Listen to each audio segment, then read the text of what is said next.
welcome to our podcast where we dive into the brilliant minds behind healthcare.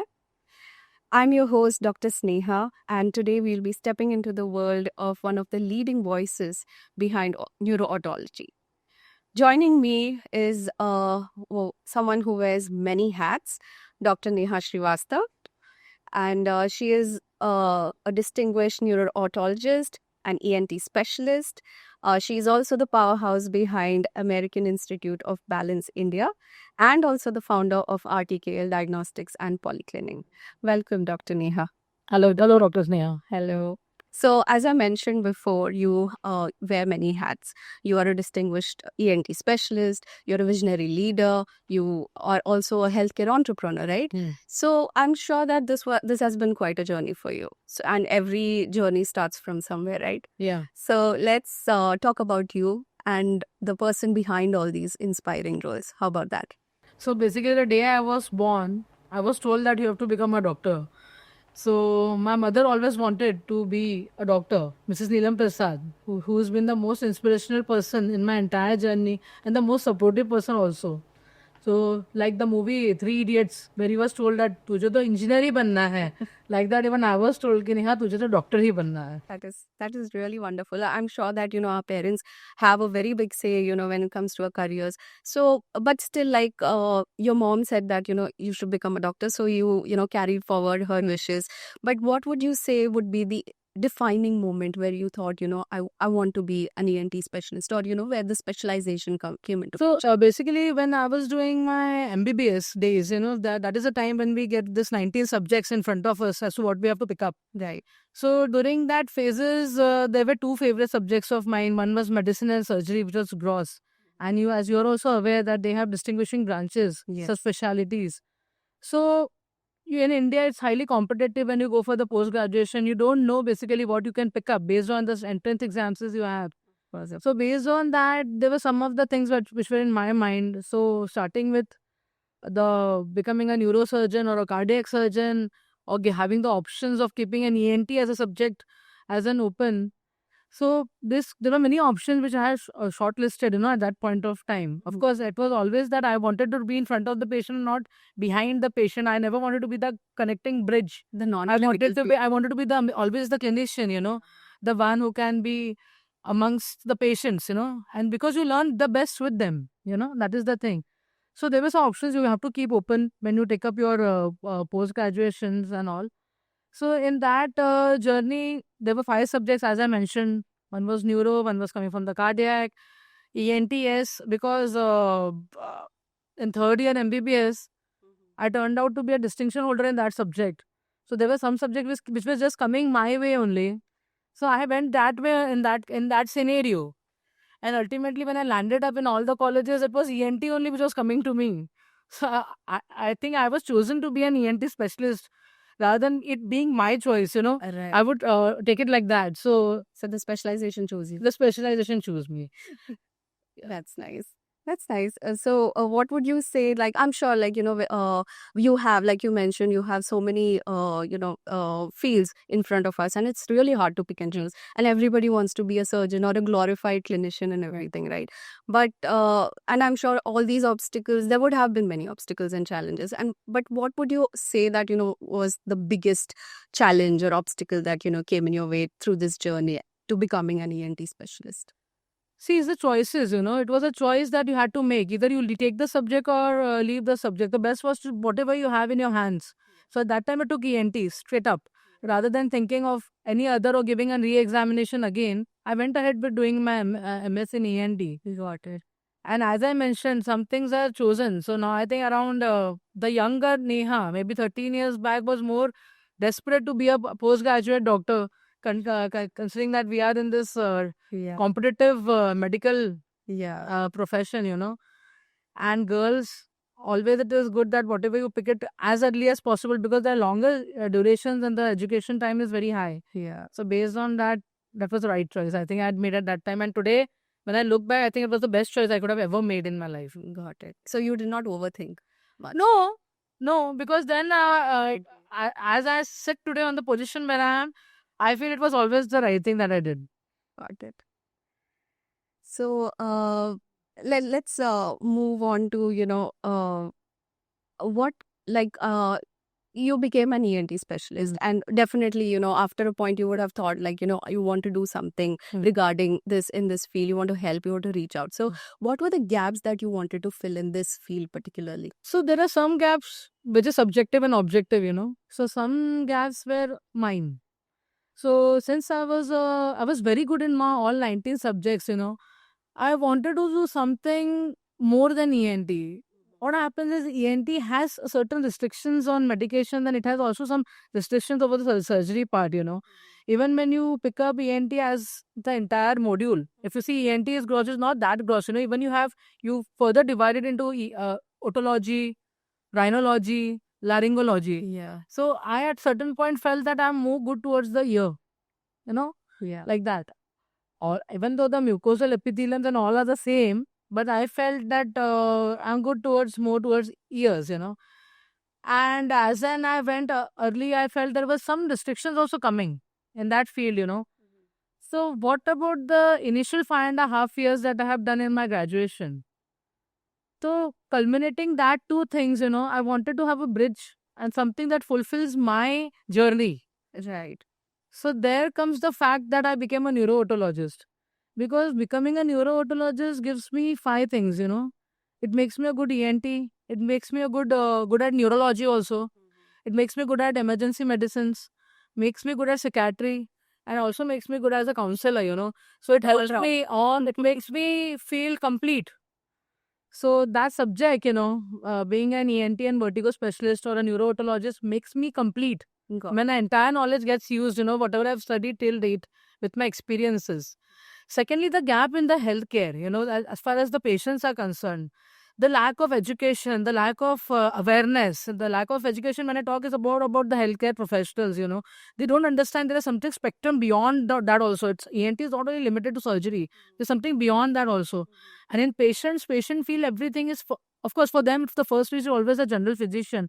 But there is something more to that. Like our specialty, ENT, unless and until you don't use an otoscope or an endoscope, you're not very clear as to where you're going with the diagnosis. So it is not limited till death just because it's a small portion that we are visualizing. It is more than that. Yes, of So course. that is the lack of education or the patient awareness, that we need to fulfill in our healthcare. Yeah, I agree. In India, yeah, we do. I mean, the general public do not know the, Yeah, super specialization, let alone specialization. Like, true. they don't know. Like, yeah, that's a very valid point there, that, you wanted to fill the gap there.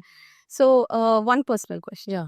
So, what motivates you every day, to work with the patients and professionals that you work along The with? smile on the patient's face. That's my biggest That's motivation, because that makes me feel good, or it makes me, as I mentioned, makes me feel good and makes me inspired to do this again and again every day. You should have everyday stories. You cannot have something that you like one day, you don't like that another. Yeah. I don't like stagnancy. Moreover, you should love the things that you do. It should be passion driven.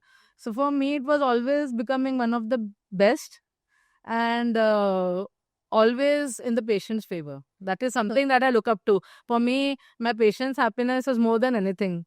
So, would you say that if you have passion, then, motivation comes along, Very true. and Well, there's never a you cannot do anything out of passion. You should love that thing every day. That's Whatever you do. That's a lovely answer, Dr. Neha. So, you are also the director of American Institute of Balance of India, right? Like the Indian Brush, which is a multi specialty center. Yeah. So, let's talk about that a bit. Your role behind that. So, what would you say that there were some key milestones or breakthroughs during your time as a director in So basically, so I'll put down some short journey about American Institute of Balance India. Yes, just give us. So basically, it was in 1992 that Professor Richard Gans, he's also my mentor. Even though we have not met, but this gentle young old man has kept a lot of faith on me, and he gave up me the directorship of AIB in India in the year 2020. I was in the COVID period, I was looking out for many online certification courses, which could help and take my journey ahead.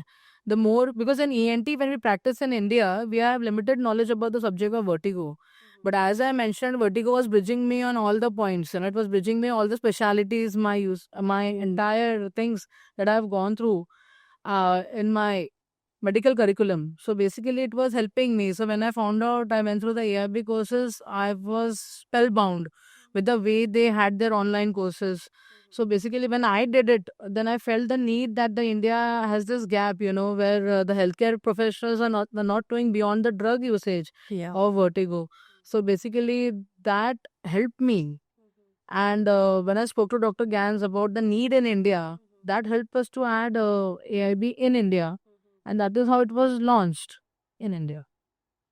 Yeah, that also covers my question, the next question regarding unmet needs. That was the next thing that I was going to. Yeah, so Yes. basically, AIB in India now has been 5 to 6 years, and we are very proud that we have reached about 25,000 doctors in our entire journey. We started, of course, I would like to thank my sister Akanksha Prasad, who has totally helped me. She is a double master's in electronics and telecommunications, but her skills, have helped me to shape my journey also.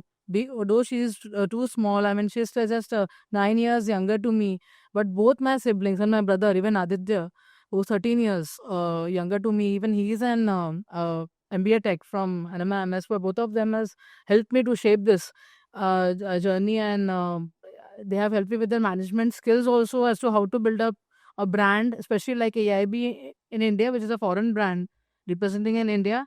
And this is how things have helped us. And of course, there have been a lot of companies which has approached us, which has helped us to reach out to the healthcare professionals. So as we stand in, we have conducted n number of workshops and n number of webinars in the last 3 years, and it has increased the reach. It has created awareness, and it has also opened the doors for the young ENT doctors or the consultants who want to take this up. See, not everyone is good at surgery, some are very good at even the medical consulting part of this subject. So that this opens the door for all of them. And this they can also consider as one of the careers taking ahead, in the future generation. As far as neurotology itself is considered, it has advanced brilliantly in last 15-20 years. So going ahead, this is having a huge opportunity in the future. Yeah. Yeah. So, like you mentioned, AIB, obviously it sounds like a hustling and bustling sort of an institute. So, as a director, how would you ensure quality of, Mhm. how do you maintain quality for your patients? So basically, we have a standard format. When a patient comes, there is a very standard protocol. So everything is discipline. Right. So the more you practice discipline in your practice, the more it becomes easier. Yes. So there is a standard set of protocol that we follow, and there is a standard reach that we have in the patients. So the diagnosis is very clear.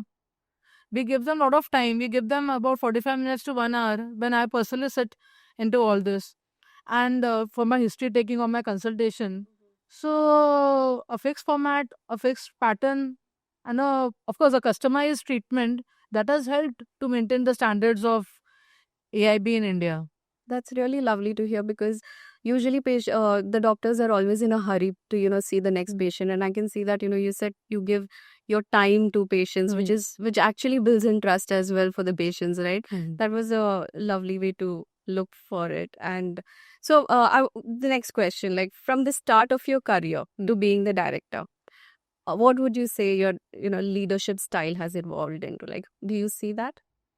From being that innocent Neha, who was learning the world in medical, to becoming a leader, and to now being an empathetic leader, I have started seeing things from the patient's perspective also. And of course, from my team's perspective also. Because the more you understand from their perspective, the more you can understand their problems. Yeah. And then you become a better problem solver Yeah. when it comes to becoming a doctor to them also. Yeah. That has shaped me overall. So running a healthcare center, you're also running RTKL. Yeah. So I'm sure that it's very demanding when it comes to your life, your personal life. So how do you stay grounded and so peppy, and and how do you avoid burnout? So this again, as I would like to tell you that both my parents, now let me get my father also into all this, Mr. Anjali Kumar Prasad.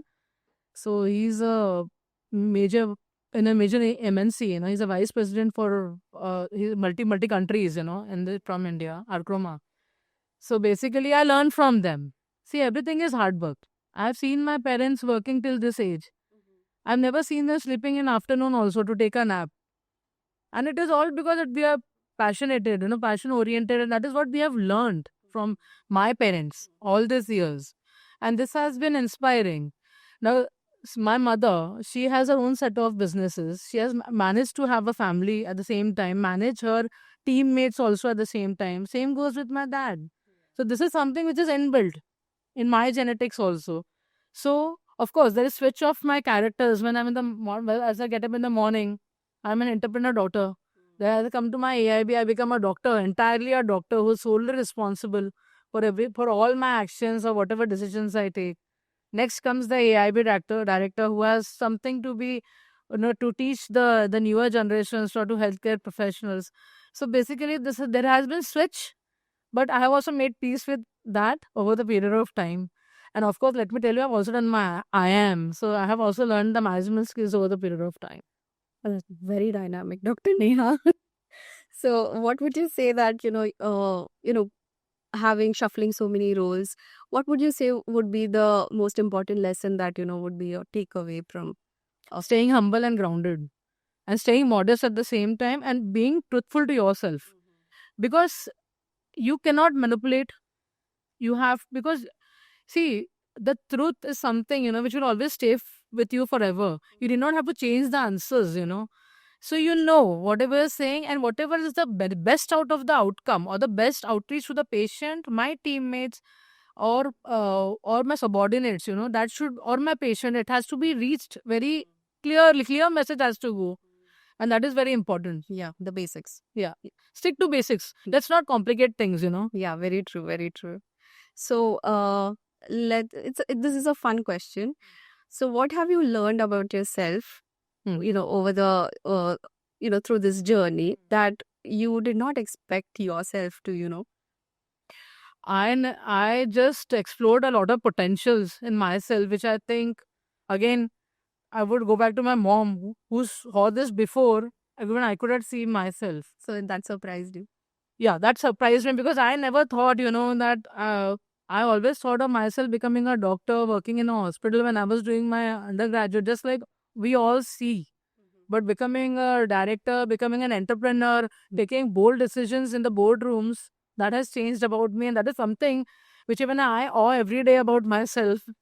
Even today, when just before my sleep, Yeah, that is then how did I come so far? Yeah, that's true. Like when you're pursuing your MBBS, you do not see like yourself doing so many things, down the line.